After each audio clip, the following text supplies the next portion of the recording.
Hi everyone, welcome to my channel. For today's video, we'll make a vlog about why the future doesn't need us, and relate it to pandemic today. So without any further ado, let's talk about why the future doesn't need us. Why the future doesn't need us? It's an article written by Beljoy, the chief scientist of Sun Marker System.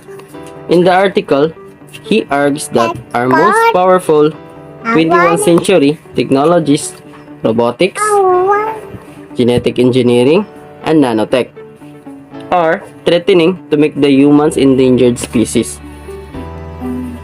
It's been a magical year for science, lead us about the future and unimaginable power of technology. Humanity will be bound together in World Wide Web.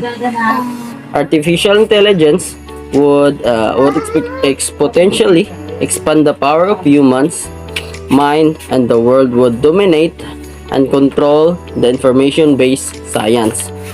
But what if these scientific movies came true?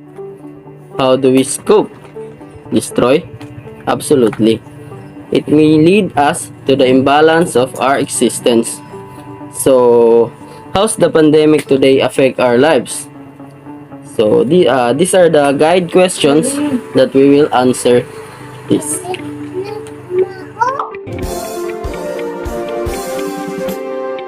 Human enhancement. Is it good for society? So, human enhancement, it is good for society. Human enhancement technologies are opening a tremendous new possibilities, but they are also raising an important question about what it means to be human. These technologies are currently geared towards upgrading or restoring physical and technological abilities of medical purposes. Are we becoming an endangered species? Why? So, are we becoming endangered species? No? So, some scientists now call human race an endangered species, facing its toughest challenge in history. Birth rates are at an all-time low. Male live births are in decline. So, because Joy spurred a heated debate when he published an article suggested our most powerful 21st centuries technologies, robotics, genetic engineering, and nanotech, are threatening to make humans an endangered species. So, in this treatise, he described a future worth of science fiction, where humans are rendered extinct by a far superior robot species, and the essence of nature is irrevocably altered, both victims of our unbridled technological and scientific advances. How do science and technology affect contemporary life and vice versa?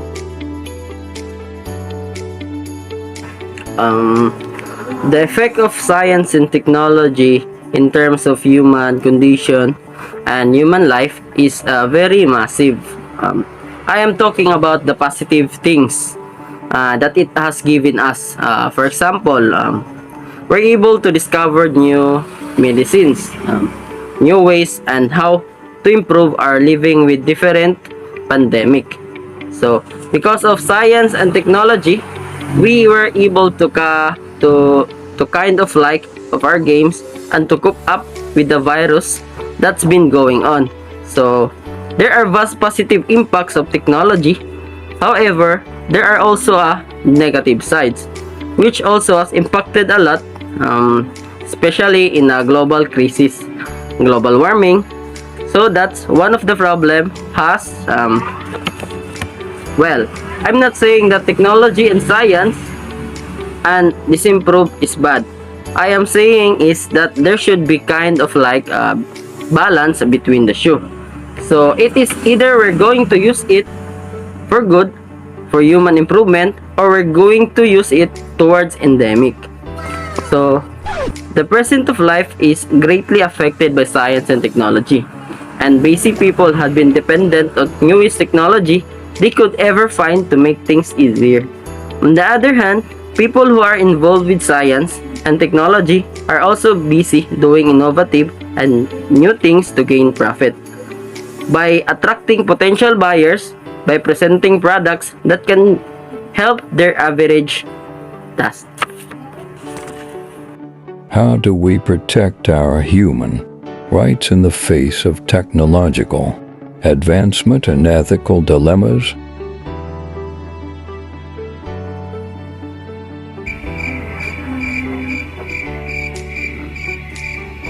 With the direction technological advancement, some ethical dilemmas areas well as a violation of human rights. In fact, with the process of technology, it's easier to violate a person's human right. So here are some ways that we could protect our human rights. So first, practice protecting our own privacy. Second, read the terms condition every application being installed on your cell phones or computers. Third, do not overshare everything on social media or social networking platforms. 4. Be conscious in every action done online as to respect other people's human rights as well. And lastly, practice discipline in using the devices. What is your point or idea regarding COVID-19 pandemic today?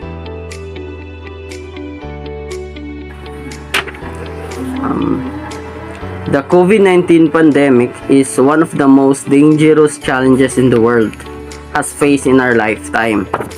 So it is above all human crisis, no? With severe health and socio-economic consequences.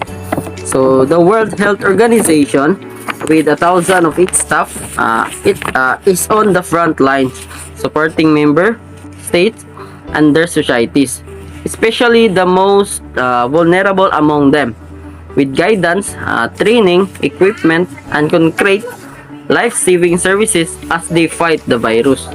It is my belief that the World Health Organization must be supported, as it is absolutely critical to the world efforts to win the war against COVID-19.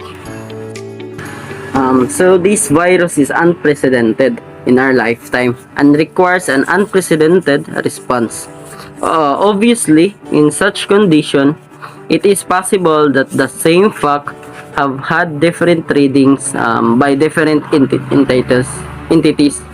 Once we have finally turned our page on this epidemic, there must be a time to look back fully to understand how such a disease emerged and spread its devastation so quickly across the globe, and how all those involved react to the crisis.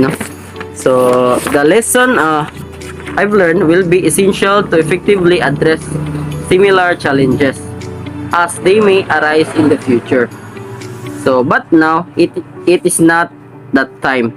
Now is the time for unity, for the international community to work toward in solidarity to stop this virus and its shattering consequences. Do you think technology can replace human beings? If yes, in what instances? If no, in what aspects? If yes and no, further explain. As for me, of course, it's a big no. Even though robots and machines never tired in terms of workmanship, remember, we humans created these robots, these machines. Therefore, we have the boundary of knowledge to create new possibilities. There is no way the technology replacing humans. To speak it flatly, we are the master of technology. We can manipulate them. They never exist when we never appropriate them. Right? I guess it's all for today. And thank you everyone for listening. Before I end this, I just want to say we already face different warming system, such as neighbors, climate change, global warming. But if we never have to restore the balance first, it is may lead us to our exemption, right? And we must aware that don't let the technology will be another error to walk through our lives. So please be wise and be responsible. Yeah, because it is all about our future. Thank you.